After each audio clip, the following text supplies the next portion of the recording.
Hey guys, All in Crypto here, and welcome back, ladies and gentlemen, for another YouTube video. I hope you've all had a great day despite the current market conditions. That is what we're going to be getting into in this video. This is going to be my daily cryptocurrency market update. We're not just going to be looking at the cryptocurrency market, though, of course. We're going to be looking at geopolitical events. We're going to be looking at markets across the board. We are in a very risk-off environment, and what I mean by that is people do not want to put risk on the table when they don't need to. They would rather have their money sat in what they deem as a safer bet than a riskier one. And crypto is, in regards to the financial landscape, still a very speculative and deemed risky asset. Now, for somebody like myself, and I still have a very bullish outlook on the crypto space, I don't think crypto is going anywhere. I think it's here to stay and has a long road ahead of it. It's not so risky because I think this volatility gets sort of smoothed out. But that's because I've done my due diligence and I believe in this technology and where it's going. There's a lot going on right now. And the Russia-Ukraine situation, which I woke up this morning, I like to get up early in the morning and go through all the news, all the mainstream media news, even though I don't believe a lot of it. But I was greeted with Sajid Javid, who is, I think, the health minister for the UK, saying that the invasion of Ukraine has already begun. This is the article, or one of the articles covering it. Invasion of Ukraine has begun, UK minister says, as Putin orders troops into breakaway regions. Now, we're going to touch a little bit on what's going on here. But the main takeaway from all of this, I mean, it's all over the place, guys. You can see Bitcoin is Bitcoin in near 37k, gold extending gains as Russia starts Ukraine invasion. What you've got is a risky environment. Crypto is a risky asset, or certainly deemed that traditionally. And you've got people, and I've been doing a lot of looking into gold. I was to gold and silver way before I was ever into crypto. But I ultimately think that crypto is a faster horse within that race. Anybody that's held gold and silver for a length of time will know just how frustrating it has been generally. Certainly silver. But gold is actually doing very well in this time period.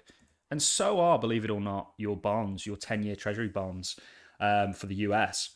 This indicates that people are moving to safer assets, or typically safer assets, than your more risky ones, which is interesting. And it all plays, there's a narrative that's attached with markets, and that's what we're trying to spell out within these videos. And really, one thing that you also want to pay attention to is we had an amazing run for March 2020. I was involved in it. We made videos, or started making videos, pretty much shortly after March 2020. And, you know, it's been a fantastic run, and you're coming down from that, if you will. You know, we've had a great time, and the party's over, and people have kind of got a bit of a headache now, and you know, not feeling as good as they were. And we're seeing this, and certainly in this risky time period, people don't want to hold risk, and crypto is risk. There's no way to get away from it. We're also seeing typically, this is over 5 years, a very, very low involvement, or very, very low trends in regards to Google for people searching crypto. This indicates that retail involvement is low.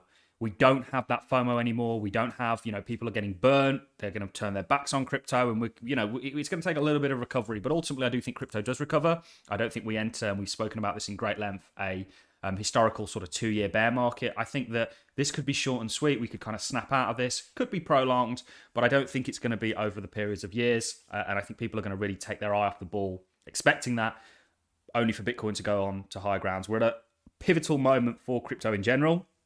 Given the fact that we're likely to get regulatory clarity soon, this could see the next wave of adoption. And one thing you've got to remember with crypto, and why it's now tethered to your traditional financial realm, certainly your tech stocks at the moment, which have been getting hammered, this is the NASDAQ, which has quite a bit of tech within it, is because everybody wanted institutions, including myself. But what we didn't want was the rules that they play by. And they're not hodlers.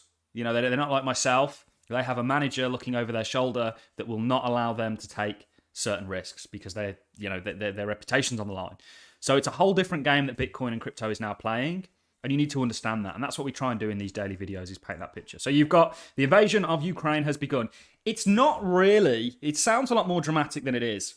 Now, I don't want to upset anybody with what I'm saying here, because it's very easy for me to say something like that being sat on a couch somewhere in Scotland. It's not directly affecting me, and it's you know, an easy thing for me to say, not having to live through or be a part of whatever's really going on. But you know, one thing that I do know is that media is totally over exaggerating this. on both ends. There's misinformation all over the place. Nobody really knows what to think, what side to pick. What side to pick is probably a bad one, but who's right, who's wrong here? The he says, she says nonsense. But one thing that's happened essentially is Russia has decided to stand with what they're calling breakaway nations here. In order to understand the Ukraine, you need to understand the Bolshevik Revolution, and all this history is something that each and every one of you should be up to date on, because it plays a role in everything, including investing, as you can see today. And if you understand how Ukraine was formed with the Bolshevik Revolution, it was formed under really socialism. You'll understand a little bit of what's taking place and why people have got a dog in this fight. But this, of course, is gripping markets. You can see Bitcoin near 37k, gold extends, gains, so on and so forth. You've also got Bitcoin and other cryptocurrencies sink on mounting Russia-Ukraine tensions. Russian assets tank, global markets slip as Putin sends forces into eastern Ukraine. Here's another one. Will Putin's troops stop in eastern Ukraine? The world waits for Russia's next move. Now, my overarching hunch is that this gets resolved. It gets massaged out in the sense that political advancements are made, and that's where it ends. But whilst there's risk on the table in an already risky, uncertain environment, and you guys absolutely need to understand that if you've been watching my channel for any length of time and you don't understand why markets are selling off, we've been preaching it. And the reason we started these daily cryptocurrency market updates was to alert everybody the game's changed. 2021 didn't play out as we expected it to. I hold my hands up. I got that wrong. But we've been right about a lot of stuff. We've also been wrong about stuff. That's called being an investor. That's called being a trader. Some of the most successful traders I know get significantly more trades wrong than they get right. And these are 7, 8, some of them 8 figures individuals. They don't need to get every trade right. What they need to do is be able to pick the trades and manage losses and expectations. And that's what we do as investors. Now, I'm a happy hodler in crypto because I ultimately believe in it. But it is brutal, and I do understand retail's frustration, certainly directed towards the crypto influencers, which potentially I class myself as. Because, of course, we do talk about price, we do speculate on markets, we don't get things right all the time. We do get some things right.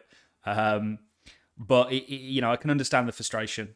Sometimes things just don't play out the way you want them to. Does that mean that I still don't have, or now don't believe that I think, Cardano can reach some of these great price predictions or Bitcoin can go on higher? Absolutely, it means I still think that that's in play. I just think we're taking a different route to get to the same destination. Yeah, I can't call Putin and tell him to call all this off, or I can't say to Jerome, hey, look, why did you decide that you were going to bring the kibosh down on stimulus when we were all expecting it to go on to the end of this year, which is what they had originally set out. There's certain things that take place in the macroeconomic landscape that you have to account for. And when those things arise, it's how you deal with them that make the difference, how you protect your wealth. And I was listening to Charles's, I know some of you aren't Cardano fans, that's totally fine. But he was saying something that was very interesting. He was talking about, somebody had said, okay, well, you're a billionaire, why does it matter to you? And he was saying, oh, it absolutely matters, because even though I'm a billionaire, it just means I'm further back in the queue that we're all in terms of the fiat systems. Inflation is 7%. It's more like 20. That means your wealth is decreasing essentially over, if it's 20%, in 5 years, you're going to be 1/5 of what you previously were in terms of actual value, in terms of buying power and what your fiat's worth. We're all in the queue. Some are just further behind than others. And what people don't understand with Bitcoin and crypto, I get accused of being very price eccentric. I think price plays a huge role in not only cryptocurrency, but the history of it. And I'd argue that it wouldn't be where it is today without it. And people speculating on the price, just like everything. You wouldn't have the sort of vibrant communities that you have and everything like that. It's not that people only care about the price, it's that it's a part of it. Of course, what's being built is what drives the price. But there's something amazing going on with crypto, and that's that the very definition of value is up for grabs here. And that book that I recommended, The 4,000 Years of Currency, I don't actually have it, I think it's at my other house, is 100% one to read, because it will teach you that value and the way that we view it changes over time, and the current value system that we have isn't permanent, and in fact, it's on the road to destruction. If you look, even Charlie Munger said it, who also said that Bitcoin was a load of garbage. Very contradictory, given the fact that, and Bitcoin really is, people are largely speculating on the fact that it is a hedge against the dollar. It's why it was created, essentially. So I'm rambling on now, but what I'm hopefully doing in these videos is showing everybody that, I'm not going anywhere. Yes, the markets are down. We made a promise to you guys at the start of this channel that we'd be here in the good times and the bad, and there's going to be that within crypto. It's not all sunshine and rainbows. I think it was Sylvester Stallone that said that on that, that great speech where he talks about, it's not about how it's not about getting hit. It's about how many times you can get hit and get back up. And that's what investing and life is about, really. So you get some life lessons on this channel. Not that you guys need it, but there's lots going on. And what people, during this sort of slumpy price action, people take their eyes off the fact that crypto is continuing to get adopted. It's continuing to get built upon and around, and it's continuing to grow and expand and gain favor. People ignore that, and we played you that clip where we were showing you that Jeff Bezos was talking about Amazon, and he was talking about the stock price in the 1990s and how it crashed. It went from $107 to $7 or whatever, or $6 or whatever, $4 or so at one point. And what he said was the price went this way, but every single metric, I should do that the other way. The price went this way, but every single metric that you could weigh a company up on in terms of value and how well it was doing was going this way. The price just simply did not reflect the value. And that's markets. Understand that markets are markets, and you'll do very, very well. And understand that there's value in something, often even when the price doesn't dictate it. Something can be undervalued and overvalued. Beauty is in the eye of the beholder, and you've got to be able to see that in order to do well. If you'd only put that money on Amazon when it was at the all-time low, you'd have been the best investor. And there's opportunities within crypto. Lots of people calling Cardano garbage and Ethereum garbage, and all these other cryptos were the same people buying the top and FOMOing in. What's changed? The price. The prospects, the prosperity, the opportunity hasn't necessarily changed, just the price. And the price is tethered to global macroeconomic markets, which is a symptom of us having the sort of investors that we do have. We've got some economists coming on the channel. I think that you guys will find that very useful. I'm also going to start a newsletter. I might call it The Second Chance. We'll see, but I'd like to start a newsletter. We also do, and we have given a few group discussions on the Discord. And once I get the newsletter up and running, we'll be discussing all the stuff that's spoken within the newsletter. I'm going to do a number of things within that. I'll announce it more when I'm actually getting around to doing it. A number of things I've got to put in place beforehand. So things are not looking great for crypto, is the truth. But does that mean I'm not bullish? Absolutely not. I've never been so bullish on the crypto space in my life. And the reason being is because I understand where this space is going. And I'm going to be purchasing crypto throughout this downward period, ready for when things fire back up. And they will fire back up, in my opinion. Interesting that we are seeing the likes of gold, the likes of your treasury bonds do quite well in a period of risk. It really confirms to you, or to me, the fact that we are absolutely in a period of risk. I didn't actually know. You guys teach me stuff every day, by the way, in the comment section. So please comment if I get something wrong or you've got any criticism. I'm all ears. Don't be one of these guys that comments Bitcoin is garbage or, something like that. Because if you really understand what's going on here, it's a naive thing to say. But I didn't realize the American stock market, President's Day, was it? I'm not American, so I don't really follow the holidays. I don't know is that a day where you celebrate your president? I'm not sure. Not that I think there's much to celebrate, but it's, the markets weren't open yesterday. So we didn't get to see how they opened. We certainly saw how the UK stock market opened. I haven't got the FTSE up here, actually. I'll bring her up. They didn't do great, but I think there was a lot of fear over the weekend, all linking back to this kind of Russia-Ukraine situation. But they're not doing too badly today. It's going to be interesting to see how these open. The Russian stocks, the ruble is not doing well, as to be expected. Also, very quickly before I go, this has been a well and truly longer video than I'd expected it to be. Let me know in the comments what you think about these, whether you appreciate the off-the-path opinions that I sometimes end up rambling into, or whether you don't and you'd like them more short and sweet and delivered. Remember, this channel is still growing and we'd love to hear from you guys ways that we can improve. Isn't it interesting that Russia actually came out and said that they were going to legalize and embrace crypto rather than ban it like their bank had kind of wanted them to do? all around the same time when the US and the UK are looking to impose sanctions on Russia to stop them from using the pound and the dollar. Isn't that interesting? Now, how does that affect things? And this is what I mean.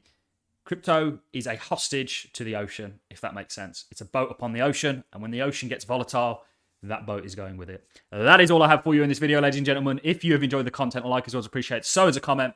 We're not going anywhere, so you can count on us bringing you daily updates. I'm going to love and leave you on that note. Enjoy the rest of what has been a testing Tuesday so far. Thank you very much for watching, guys.